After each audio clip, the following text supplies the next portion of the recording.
What's up guys, John here. Like I promised in the last video, today is brew day. It's a Monday, the June 1st, Memorial Day, and I decided that today would be the better day. But today's recipe is an American Pale Ale. It's Jamil's recipe. I'm going to give it to you anyway. It's a 6-gallon batch. Total grain bill is 12.5 pounds. It consists of 10.5 pounds of Maris Otter, a half pound of Victory Malt, a half pound of Crystal 20, a half pound of Crystal 40, and a half pound of Munich Malt. We're going to hop it with a half ounce of Magnum, and I'm going to do a first work hop there, which will transfer into the boil kettle. I'm doing a half ounce each of Cascade and Amarillo at 10 minutes, and then the same at flame out. So, and we're using Pale Ale yeast. I made a starter. I'll show you my equipment real quick, or at least my mash tun, and then we'll get to it. Alright. Alright guys, so there's the mash tun. It is a 60 quart Igloo ice cube. Alright, now let's open it up and see what we got. Alright, there's the CPVC manifold that I made. Just T's, elbows, and some CPVC pipe. I think it's a half-inch CPVC. I took a Dremel tool and cut slots in the bottom, and then the drain out is, you know, pretty simple. I'm not gonna go into too much detail. But there's a ball valve on the other side. Alright guys, here's my starter. It's a little over 2 liters, just because that's how much water I ended up using. It didn't boil off as much as I expected. But I just took and created a, some dry malt extract, 2 liters of water, got it to around 1040, and poured in the, once it cooled down, I poured in the yeast, and it's been cranking along real well. Every time I walk by it, I swirl it up and make sure that the yeast are still in solution and going around. I just use a piece of aluminum foil over the top to release the CO2 and to protect it like an airlock. It's not going to hurt anything. Alright guys, so as you can see, I've dumped the about 185 degree water in. The reason I do that is to preheat the mash tun. I got about 4 gallons in here.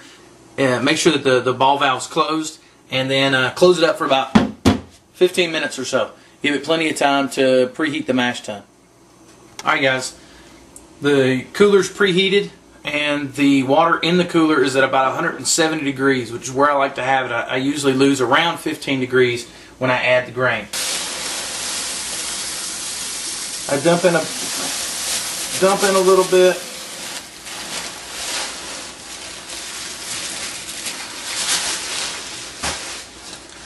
Then stir. And I use a big whisk. I found that works better.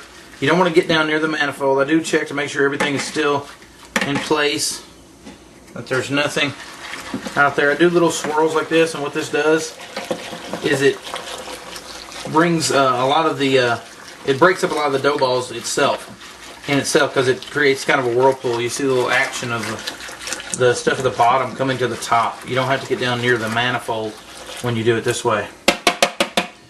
Alright, then we add a little more grain.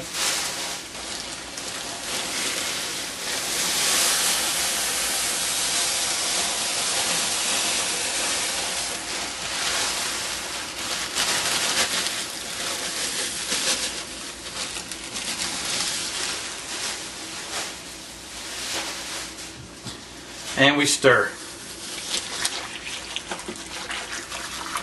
Again, we're just trying to make sure that there are no clumps within our mash. Because what happens is if you get dry spots or clumps, what are called dough balls, or commonly referred to as dough balls, in your mash, they don't convert. That area doesn't convert because there's no water on them, so they can't convert. So here, and I don't know if I said it before, but we're using between 1.25 and 1.3 quarts per pound of grain. So I put 4 gallons of water. Little tip here too is to test the temperature in a couple of different places, not just the center. because a lot of times you'll get hot spots or cold spots within the mash. And alright,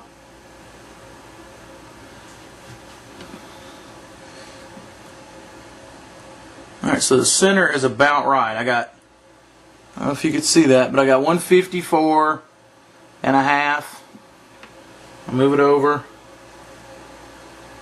into the corner.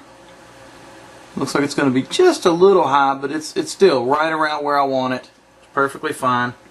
Nothing wrong with that. Alright, there we go, guys. So if we make sure we get it in shot, 154.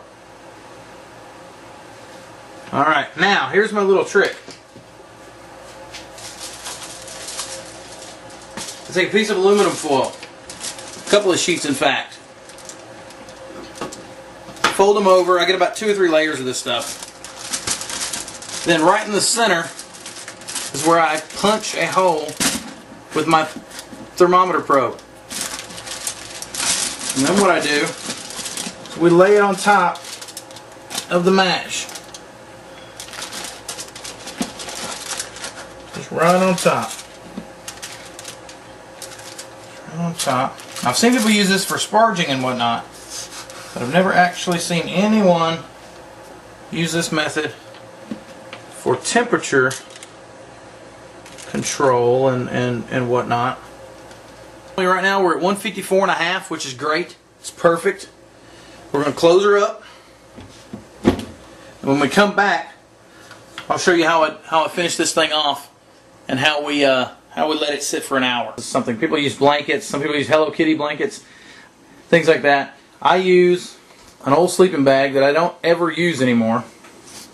I just lay it over the top, kind of tuck the bottoms in, and then the probe thermometer, which you can see here, I just sit it right on top. Right now we're 154 and a half, 154.7, perfectly fine. And my goal is for that to drop maybe half a degree to a degree over the course of an hour. I'm pretty consistent at keeping it that way. So 154, 60 minutes. Now what to do for 60 minutes? I don't know. I said, what am I going to do? Well, it's obvious what I'm going to do. I'm going to drink a beer. I'm going to go on the internet and watch some random YouTube videos. Oh my God, he has his shirt off. Are you kidding me?